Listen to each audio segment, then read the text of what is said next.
बिरहा को एक नई दिशा देने का जो है कि वो काम किए हैं और आज तक जो बिरहा को लेकर के समाज में स्टैंड किए हैं, ये बहुत बड़ी चीज़ है। और हम लोग बचपन से उनको देखते हैं, विजय लाल गुरु जी को। कैसे सुधरी हो भैया कैसे सुधरी हो, इनकर बिगड़ल बा रहनिया कैसे सुधरी।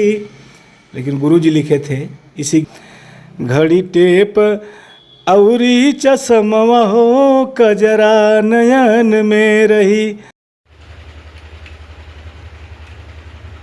नमस्कार दोस्तों, देख रहे हैं हमारा न्यूज़ लाडो लाइव दुनिया और देख रहे हैं कि हमारे सामने बैठे हैं बड़े भैया राजेश यादव जी हैं। बिरहा के एक अच्छे कलाकार हैं और ज़िला मऊ में पड़ता है। और इनसे मैं जानने का प्रयास करूंगा कब से बिरहा गा रहे हैं। बिरहा एक ऐसी विधा चीज़ है कि लोग सुनते हैं, रात भर जागते हैं, जाके आशीर्वाद भी देते हैं। और बहुत दूर दूर तक बनारस, यूपी, बिहार, जहाँ तक है प्रतापगढ़, जौनपुर, प्रयागराज में अगर बिरहा जहाँ जहाँ चलता है वहाँ तक भैया लोग प्रोग्राम देते हैं रात भर जाग कर और अच्छी अच्छी बात भी बताते हैं, कहानी भी हो। और क्या बोलते हैं कि आजकल देख रहे हैं कि ज़्यादा लोग भोजपुरी से उठ के लोग बिरहा में भाग रहे हैं। मैं जानने का प्रयास करूँगा कब से बिरहा गा रहे हैं भैया। आप लोग बने रहिए भैया। हमारे चैनल में आपका बहुत बहुत स्वागत है। धन्यवाद भैया, आपका बहुत बहुत स्वागत है और धन्यवाद कि आप जो है कि हमारे यहाँ आए और आपके चैनल को लाडो लाइव दुनिया के माध्यम से जो भी लोग हमको देख रहे हैं, सुन रहे हैं, सबको मैं प्रणाम करता हूं और आपका बहुत बहुत आभार है। बिरहा देखिए, जो बिरहा गाते हैं किस अखाड़ा से गाते हैं? बिरहा हम पत्तू गुरु घराने से गाते हैं जी। बचपन से गाते हैं? हाँ, बचपन से। हमको लग रहा है कि हम 1989 से होश संभाले हैं। अच्छा। 1989 से कक्षा 3 में हम पढ़ते थे।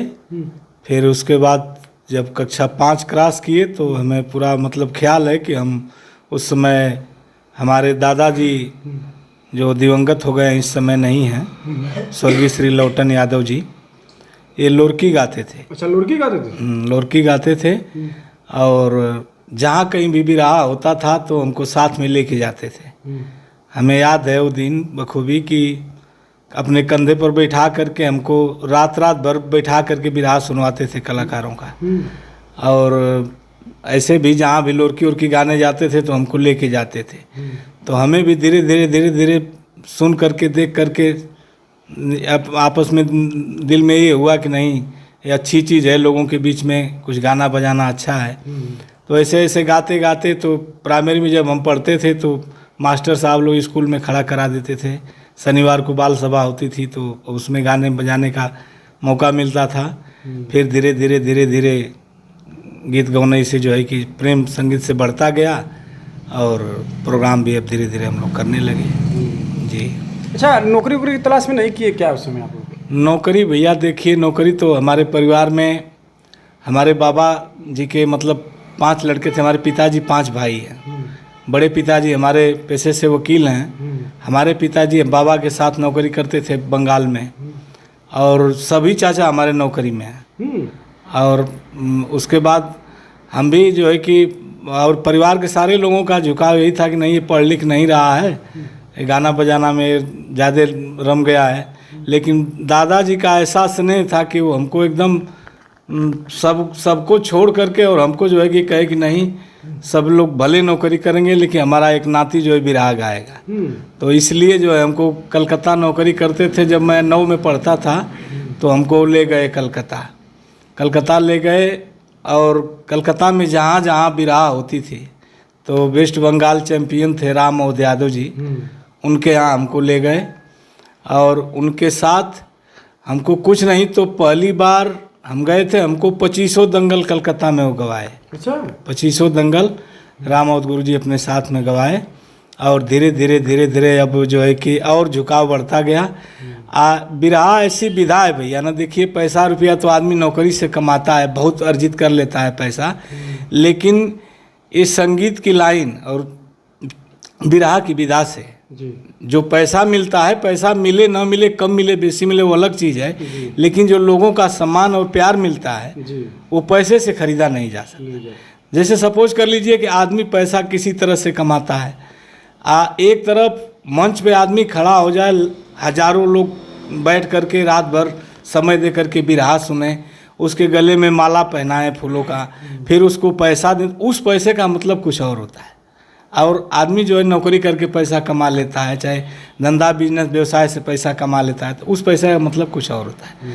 तो ये माँ सरस्वती का ऐसा आशीर्वाद है कि इससे पैसा, शोहरत, नाम सब कुछ मिलता है। अच्छा, जैसे उस समय तो मतलब कैसेट का ज़माना था, तो किन किन बड़े कलाकारों को आप देख के गाना सीखा? देखिए, हम जब शुरू किए तो अब बुल्लू गुरुजी को तो हम एक बार देखे थे अपने होश में, उनको मैं एक बार देखा था।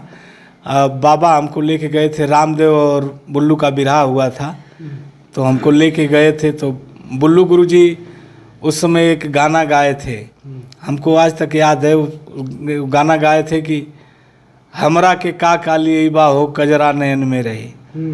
फिर जवाब में गाते थे कि टीवी टेप रिकॉर्डवा चश्मवा हो कजरा नयन में रही, ऐसे ऐसे करके गाते थे। तो इसको हम अपने जेहन में खूब रटे बचपन में। अच्छा, वो धुन याद है आपको? हाँ, थोड़ा सुनाइए, देखा जाए कैसा है। हमरा के का काली बहो कजरा नयन में रही, हमरा के का काली बहो कजरा नयन में रही, घड़ी टेप औरी चश्मवा हो कजरा नयन में रही। अब तो आज गाड़ियों का दौर चल गया है, कहीं मर्सिडीज है, स्कॉर्पियो है, बोलेरो है, लेकिन उस समय उस ज़माने में घड़ी, टेप और टेप रिकॉर्ड, रेडियो का मतलब था जी। तो उस समय ये गाना जब हमारा बचपना था तो बाबा हमको यही गाना सिखाए थे, हम इसी गाने को खूब गाते थे, रटते थे। फिर धीरे धीरे धीरे धीरे हमारे परिवार में चाचा लोग थे, चाचा लोगों का साथ मिलने लगा और गांव के लोग, दोस्त मित्र मिले, मैंने सारे लोगों का सहयोग धीरे धीरे मिलता गया, बढ़ता गया। तो हम जब कक्षा 8 में पढ़ते थे तो हमारे बगल के इटौरा ग्राम के जो है कि एक कवि जी थे, जमुना लाल चौहान, बड़े पुराने हमारे अखाड़े कवि थे, जिनकी लेखनी को बुल्लू गुरुजी भी गाते थे। तो कवि जी के पास हम गए, कवि जी बैठे थे, चरण स्पर्श किया, बताया कि कहाँ से आए बेटा। मैंने बताया, कहे गुरुजी मैं गाना चाहता हूँ। तो कहे कि कुछ जो गाना चाहते हो, जो जानते हो गाओ। तो जो हमें याद था अपना कैसेट से इधर उधर से याद करके गाता था, उसी को मैं सुनाया। तो फिर वो धीरे धीरे हमको अपना जो है कि लिख करके गीत देने लगे और उसको मैं गाने लगा जी। अच्छा, आप पहले के विराम में आज के विराम में काफ़ी अंतर हो गया है। पहले के विराम में लेडीज़ खड़े होकर गाती थी, अब तो लेडीज़ लोग आ रहे हैं, चाहे जेंट्स हो, नए नए कलाकार जो आ रहे हैं नाचना शुरू कर दे रहे हैं। इस पर क्या विचार है? देखिए भैया, पहले के विराह से और आज के विराह से बहुत अंतर हो गया। कलाकार अब जैसे अपने आप को जल्दी वायरल होने के लिए, मंच पे कुछ भी कहने के लिए, कुछ भी करने के लिए जो है कि आतुर हो जा रहा है। लेकिन पहले का सिस्टम ये नहीं था। पहले लोग जब गाते थे, बताइए, एक लाउड स्पीकर ऊपर लगता था और पब्लिक हजारों की तादाद में बैठी रहती थी और उस लाउड स्पीकर से अपने कलेजे के दम पर रामदेव उस्ताद लोग, जब जो हम लोग के पूर्वज जो लोग थे, अब तो धीरे धीरे हम लोग जब से मान लीजिए गाना शुरू किए तो धीरे धीरे अब लाउड स्पीकर का विस्तार हो चुका था। लेकिन उससे पहले हम लोग को जब ख्याल है तो एक लाउड स्पीकर दूर टांग दिया जाता था, साउंड के तरह जो था, और उसमें वो लोग गाते थे और नीचे से सारे सजिंदों की आवाज़ को लेकर के और सारे लोग सुन लेते थे। सोचिए कि वो कितना मेहनत से गाते रहे होंगे। हाँ, वो अपने कलेजे के दम से गाते थे। और आज तो है, आप देख ही रहे हैं, आज तो ये है कि भाई बस हमको हाईलाइट होना है, चाहे हम जैसे हो जाएं, नाच के हो जाएं, गा के हो जाएं, कूद के हो जाएं। तो पहले लोग विराह गाते थे तो जेंट्स से मुकाबला होता था। अब तो लग रहा है कि अब बिना लेडीज़ के गुजारा नहीं है। नहीं, अब देखिए, पहले लोग विराह सुनने आते थे, अब विराह देखने आते हैं, तो दोनों में अंतर हो गया। विराह सुनने जो आता था भैया, वो रात भर बैठ करके विराह सुनता था, कलाकार क्या क्या बता रहा है उसको अमल करता था। अब तो आप देख रहे हैं, आपके लोगों को अगर बता दिया जाए कि नहीं आप ज़मीन पर बैठ के रात भर विराह सुनिए, कोई बैठेगा भैया? नहीं बैठेगा। अब सारे लोग बस देखने के तौर पे जा रहे हैं कि देख लिया जाए। तो अब लेडीज़ भी जैसे मान लीजिए भाई विराह में आ गई हैं, वो भी अपना जो है जितना उनका हुनर है अपना कर ही रही हैं, गा रही हैं, बजा रही हैं। लेकिन पहले के विराह से और आज के विराह से बहुत अंतर हो गया, बहुत अंतर हो गया भैया। अच्छा, आजकल विराह देख रहे हैं कि पहले लोग विराह बताते थे कि रात से चालू मतलब सुबह तक गाते थे, 4 विराह 5 विराह। अब लोग एक एक 2 विराह में पब्लिक भी भाग जा रही है, कलाकार तो भाग ही जा रहे हैं। वही भैया ना, देखिए अब रुचि लोगों की कम हो गई, रुचि कम हो गई। नहीं तो पहले विराह 7 बजे शुरू हो जाती थी, 7 बजे शाम को शुरू होती थी, सुबह हो जाता था, धूप हो जाती थी, लोग बैठे के बैठे ही रह जाते थे। चाहे शादियों में देख लीजिए आप, शादी पहले जब शादी में कार्यक्रम होता था, बारात जाती थी, रात में विराह होती थी, फिर सुबह जनवासा जब लगता था 9 बजे 10 बजे बारात नहा धो करके फिर सामयाने में बैठती थी, फिर विराह होती थी, शाम हो जाती थी, 3:30 बज जाता था, 4 बज जाता था, लोग एकदम घबरा जाते थे बाराती और घराती पक्ष के लोग, कह रहे भैया आप चलिए जो है कि बारात को खाना खिलाया जाए। लेकिन विराह के कलाकार जब अपनी विराह को परोसते थे तो पब्लिक वहाँ से आगाती नहीं थी। ये था पहले का विराह, रात भर चलता था। और जनवासा की बारात भी आती थी, लोग रात को भी सुनते थे, दिन को भी प्रोग्राम होता था। जी जी जी, दिन को भी होता था। और अब आज के लोगों से और पहले के लोगों से भी बहुत, जैसे सपोज करिए पहले का किसी भी चीज़ को ले लिया जाए, किसी भी क्षेत्र को ले लिया जाए, जैसे मान लीजिए पहले के लोगों का जो संबंध था, प्रेम था आपस में, ये इतना प्रगाढ़ था कि अब समझिए कि अब आज के जनरेशन में ले लिया जाए कि लोग साथ में ही रह रहे हैं और साथ ही में दगा करेंगे, साथ ही में आप ही के साथ रह के और आप ही के बारे में जो है कहीं आपके पीठ पीछे जो है मजा लेना शुरू कर देंगे। लेकिन नहीं, पहले ऐसा नहीं होता था। पहले के लोग जिधर लाठी लेकर के खड़े हो जाते थे, चाहे जिसके दरवाजे बैठते थे तो उसके वाली करते थे। उनके जेहन में था कि नहीं भाई, हम इस आदमी के पक्ष में हैं तो हम इस आदमी का गुण को गाएंगे और इसके साथ निभाएंगे। ऐसा बर्ताव, ऐसा विचार था लोगों का। और आज तो अब क्या बताया जाए, आज के लोगों का विचार ही सोच ऐसा हो गया है। अच्छा, आप तक बहुत कलाकारों से आपने विराह गाया, अब तक बड़े बड़े कलाकारों से आपका विराह हो चुका हो? जी भैया, सबसे विराह हो चुका है मेरा। यहाँ तक कि अब अपने समय में जो, जैसे मान लीजिए सिमरत गुरु जी से मैं गाया था, सिमरत गुरु जी से, राम मोहन यादव बंगाल चैंपियन, और परशुराम गुरु जी से भी मैं विराह गाया हूँ।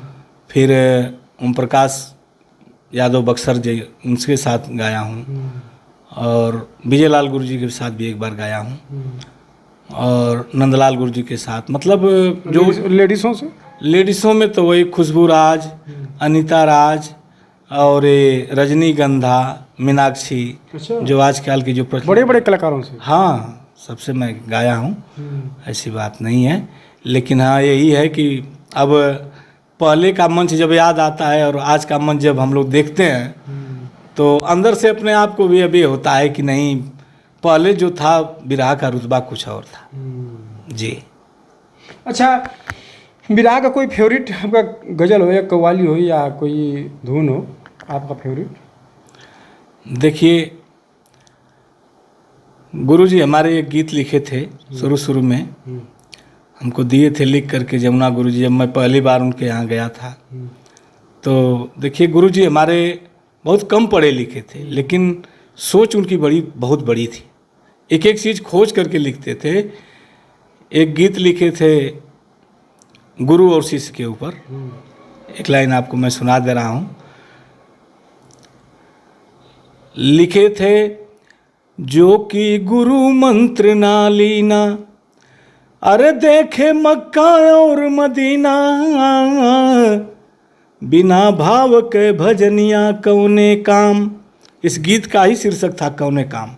जब शायरी गीतें चलती थी तो उस समय कवि जी इस गीत को लिखे थे, और इस गीत को बुल्लू गुरु जी भी गाए हैं। कवि जी की गीत के लिखे थे, एक धुन थी उनकी, कीन कर बिगड़ल बा रहनिया कैसे सुधरी, हो इन कर बिगड़ल बा रहनिया कैसे सुधरी, कैसे सुधरी ये भैया कैसे सुधरी, कैसे सुधरी हो भैया कैसे सुधरी, हो इनकर बिगड़ल बा रहनिया कैसे सुधरी। लेकिन गुरुजी लिखे थे इसी गीत के भाव पर कि जीव बिन देह नदी बिन, मतलब बिना जीव की ये देह और बिना नदी बिना पानी की ये नदी।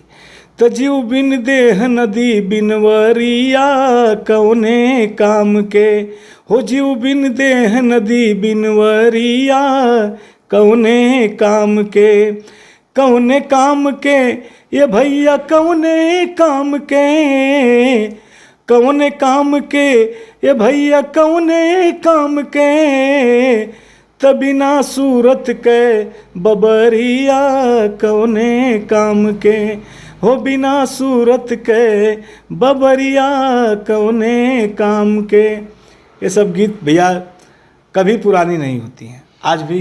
पहले के गीत जो आपने सुनाया है आपने, उसमें और आजकल के गीत देख रहे हैं कि लोग गा रहे हैं, काफ़ी सुनने लायक नहीं है। अरे भैया अब क्या बताया जाए आज के गीतों के। अब पहले ही तो मैं आपसे बता दिया कि अब के कलाकार अब बस अपने आप को, अब इस समय जो है सोशल मीडिया का ज़माना है। पहले ये होता था कि लोग गाते थे, गा करके अपने मेहनत से जो स्टूडियो में जाते थे, रिकॉर्डिंग कराते थे, तब लोगों के बीच में आता था। अब सोशल मीडिया का ज़माना हो गया है, अभी आदमी गाए और जो है कि मीडिया के द्वारा उस तुरंत प्रसारित हो जा रहा है। तो कलाकार अब ये सोच रहा है कि हम कितना जो है कि अपने आप को, अब देख ही रहे आज के गीतों का, बलम के बांगुड़ बा बेलनवा, तो अब ये सब ऐसी ऐसी गीतें अब समाज में प्रचलित हो गई हैं कि पहले की जो गीतें थी, चाहे पहले की जो फिल्में थी, उसको लोग पूरे परिवार के साथ बैठ करके सुन सकते थे, देख सकते थे, और आज के गीतों में अब वो चीज़ नहीं रह गया। यही सब अंतर है। अच्छा, बिरहा अगर देखा जाए, बिरहा सम्राट किसको मानते हैं? क्योंकि पहले रामदेव गुरु जी को बोला जाता था, रामदेव गुरु जी, बुल्लू गुरु जी, वो लोग बिरहा के स्तंभ थे। उसके बाद स्वर्गीय बेचन राजभर जी हुए। अब उन लोगों के जाने के बाद इस समय दौर को किसको आप मानते हैं? अब देखिए, परशुराम गुरु जी जो थे, और जब बुल्लू गुरु जी और ये रामदेव गुरु जी का जब मतलब ये जमाना ये हुआ, तो उनके बाद परशुराम गुरु जी एक अपने आप में हस्ती रखते थे पूरे बिरहा जगत में। जो उनके वाणी में जो दम था और जो उनकी लेखनी में दम था, एक एक शब्द जो है कि उनका कोई अशुद्ध नहीं सुनने को मिलता था। ये तो था उनके बिरहा में और लेखनी में। और आज वो हमारे बीच में नहीं रहे, लेकिन फिर भी उनकी जो रचनाएं हैं वो अमर हैं। लेकिन अब आज के दौर में अब देखा जाए तो अब विजय लाल गुरु जी जो हैं, बिरहा को एक जो है कि एक लेवल, एक स्तर बना करके आज भी समाज में रखे हुए हैं। जी, यही है। अब उन लोगों के जाने के बाद अभी तो चल रहे हैं, क्या लगता है किस धारा में कौन धरोहर होगा, कुछ समझ में आ रहा है? अब देखिए, ये धरती जो है वीरों से खाली नहीं है। ये तो जैसे एक प्रकृति का नियम ही है कि जैसे किसी चीज़ का जब उत्थान होता है तो उसका पतन भी होता है, जब पतन होता है तो उसके बाद धीरे धीरे उत्थान भी होता है। तो अब आज के दौर तक अभी तक जो है कि बिरहा को जो है कि बचाने के लिए विजय लाल गुरु जी का जो है कि हम सहयोग है, और बिरहा को एक नई दिशा देने का जो है कि वो काम किए हैं। और आज तक जो बिरहा को लेकर के समाज में स्टैंड किए हैं, ये बहुत बड़ी चीज़ है। और हम लोग बचपन से उनको देखते हैं, विजय लाल गुरु जी को, कि नहीं, बिरहा में जो चीज़ चाहिए वो सब कुछ तोड़ मरोड़ के रखते हैं। जी, और अब आने वाले कलाकार हैं तो भाई, अब आने वाले कलाकारों में अगर उस विरासत को बचा करके कलाकार रखेगा, नहीं बिरहा हमारी क्या, जैसे मान लीजिए हम 1989 से लेकर के और आज तक की बात मैंने आपसे और दर्शक श्रोता बंधुओं से मैं बताया। इस चीज़ को कलाकार अगर अपने जेहन में रखेगा कि नहीं, बिरहा पहले कैसे गाई जाती थी, तब तो बिरहा को लंबे समय तक जीवित रखा जा सकता है। लेकिन अगर आप पूर्वजों को भूल जाएंगे और नई धारा में बहने का प्रयास करेंगे, तो जितना जल्दी बहेंगे उतना जल्दी समाप्त भी हो जाएंगे। देखिए दोस्तों, ये थे बड़े भैया राजेश लाल यादव जी। और चलते चलते क्या कहेंगे, अब बातें करेंगे तो लोग कई घंटा हम लोग बातें करते रह जाएंगे। और अभी तो प्रोग्राम भी आपका लिखा होगा? हाँ, प्रोग्राम है। जैसे आपको कोई प्रोग्राम कराना चाहेगा तो संपर्क कुछ बता सकते हैं? हाँ, मेरा रेजिडेंस है, आवास है रकवाड़ी। रकवाड़ी पिपरीडी स्टेशन के बगल में पड़ता है, जिला मऊ पड़ता है। और यहीं रकवाड़ी बाज़ार में एक बड़ी संघर्षों की दुनिया रही है रामाश्री भैया मेरी। अब समझिए कि दादाजी हमारे 2019 में जो है कि डेथ कर गए, और परापर वो मेरे साथ ही रहते थे जब से बंगाल से वो रिटायर होकर के आए। मतलब हमको छोड़ते नहीं थे, एकदम साथ में। तो हमको जो है कि 2010 में यही रकवाड़ी जो है कि एक छोटी सी दुकान में मेरी खाद बीज की शुरू हुई। उसके बाद दादाजी हमारे यहाँ परापर यहीं रहा करते थे। फिर धीरे धीरे अब 2020 उस जब आया बाबा के चले जाने के बाद, तो मैं अपना धंधा थोड़ा विस्तृत कर दिया। बिल्डिंग मटेरियल की दुकान भी मैं खोल दिया हूँ। जरूरी है। तो अब यहीं परापर जो है रकवाड़ी बाज़ार में मैं मिलता हूँ और रहता हूँ। यही मेरा मकान है रोड पे, और मेरा नंबर भी है, टेलीफोन नंबर। जी बता दीजिए। क्योंकि जिस कलाकार को चाहिएगा, किसी पब्लिक भाई को चाहिएगा तो आपसे संपर्क डायरेक्ट कर सकता है। हाँ, मेरा संपर्क सूत्र है 7398 120833। और ये रकवाड़ी बाज़ार में सटे हुए मेरा मकान है, यहीं पर मैं रहता हूँ। बहुत बहुत धन्यवाद। ये थे बड़े भैया राजेश लाल यादव जी। जिन भाई को प्रोग्राम करना होगा तो इनसे एक बार संपर्क कर सकते हैं। अपना एड्रेस भी बता दिए हैं, पिपरीडी, और के बगल में इनका मकान भी है, दुकान भी है, और संपर्क नंबर भी बता दिए हैं। और इनका सुझाव कैसा लगा, मिलते हैं अगले नेक्स्ट वीडियो में। साथ साथ हमारे चैनल को लाइक कीजिए, सब्सक्राइब कीजिए। बहुत बहुत धन्यवाद भैया। धन्यवाद भैया।